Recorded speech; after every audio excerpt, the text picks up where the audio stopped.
Hey, it's Darren with Audio Designs and Custom Graphics. I'm out here in Arizona with Michne. He's rebuilding Earl Zausmer's famous BMW from the 90s. Here's all the tube amplifiers. They got them gold plated. He's got the old Sony equipment in here, all the stuff that was in the original build.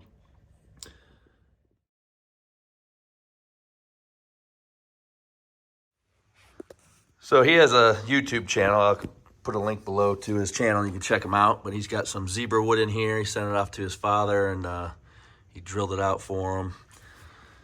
He's got a ton of time in this thing so far, 1,175 hours. If you know this car, you know it was pretty famous back in the day. It was in over 250 publications. It was in a newspaper that went to 233 cities, so it got over 6.1 million views back in the day. But he's redoing everything. This is pretty historic car here. It was actually one of the first cars to use Dynamat. They tested it. It was the first car to use the Optima batteries. He got those from a marine thing from the boats and started talking to the guy. And it has the 13-inch subs up here in the front. So this is the cutout. He opened this whole area up a lot bigger. It was just a little small opening earlier. He put some 1/4-inch steel in here, welded it all in, got it painted. And it's a 13-inch. Look, probably hard to tell in the video, but they're pretty crazy drivers too. If I saw them, I wouldn't really believe too much in them. Here's the older one, but the surround's real thin. It's got a poly cone, so it's real light. You had these playing up to 198 hertz in the front, so it caught a lot of the low vocals. Here's some of the drivers he's using in the car. You got a couple extra sets. Silver Series tweeters from the BMW speakers from back in the day. So he's got, like I said, 1,175 hours in this thing. Doesn't look like it. He actually went ahead and stripped all the factory wiring out, cleaned off each individual wire. He went back with the factory tested tape, same size and everything. So it's pretty cool. Back here, you can see some of the old machine work from Henry, who did the original build in it back in the day. And this is Mike here. How's it going? How are you? I'm the guilty party. Definitely a work in progress, a lot more work to go, but it's, for me, when I heard this car the first time, which was back in the 90s, it was life-changing from an audio perspective. So I vowed someday to have this sound. I wanted to try to recreate it. I made a few attempts with different BMWs, the same body style, and they all kind of just fizzled out. And then one day the car became available, came up for sale, and I said, how cool would it be to restore the car? So here I am. I'm waist deep in the build. Still have a lot more to go, but it is coming along. So you want to show the woofer here too? Oh yeah, here's the woofer here in the front fender. So it's actually freer. It plays right into the fender. Kind of uses the car as the actual enclosure. He's working on some fenders here. He's going to have them kind of motorized. Well, he's thinking about motorizing them. I'm going to show him how... Sure. Here's this little mock-up here. Yeah. And here's his tool. So he's doing this all in his garage. He used to own a shop up in upstate New York. He doesn't have any fancy CNC machines. He's pretty much a Harbor Freight tool.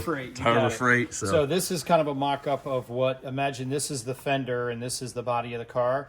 The fender is going to open up like this, and you'll be able to see the woofer right here. So I've got most of the fabrication work done, all the stuff, the pieces welded up. And this is, again, going to be the piece that'll hinge. There'll be double hinges on it. I think I will motorize that. We'll see how it goes. Here's one of the head units as well, the original Sony XES stuff, which is classic back in the day. This remote, actually, some people came over today for the expo. This remote is the first time this has ever been taken out of the bag. It was brand new, factory sealed, and has never been used. So really kind of a classic original piece of old school car audio. Yeah, that's pretty cool. I know there's a lot of old school car audio guys out there. So, but yeah, if you guys are out here in Arizona, I'm sure he'd love to show you this. He's thinking about maybe taking it on tour when he finally gets it done and displaying it, taking it to some shops and driving around everywhere, let everybody hear it and kind of experience it.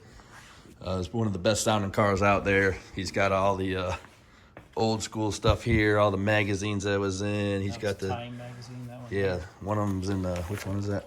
This one here, the Time magazine. It was actually in the magazine, which is pretty cool.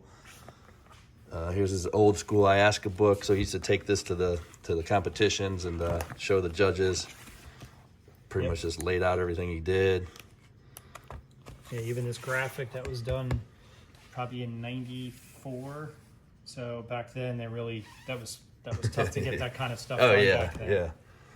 For sure. Yeah, and there's Mike here. He's on the cover of the magazine when he had his shop. Yep. There's the car.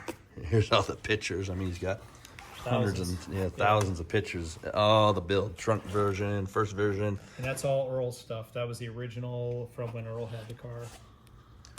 Yeah, it's pretty cool. And these are the speakers that the car's based off of. So this is a set of the original Matrix 801. So Earl heard these. They're old school British made speaker. Loved the sound and said, okay, I want to get this sound into that car. So these are the actual same woofers, same mids, and then again the tweeters he upgraded to the Silver Signature series, which are a little bit higher end than these even, and the car sounded phenomenal. Yeah, it's definitely one of the best sounding cars out there. So, but yeah, go to check out his YouTube, PrecisionMike, all one word. I'll put a link if I can figure that out below. Not too technical here, but yeah. So we're looking forward to seeing this thing in action and hearing it for sure. Me too. So I appreciate it. Yeah. Sounds good, man. All right. Thanks for having me out here.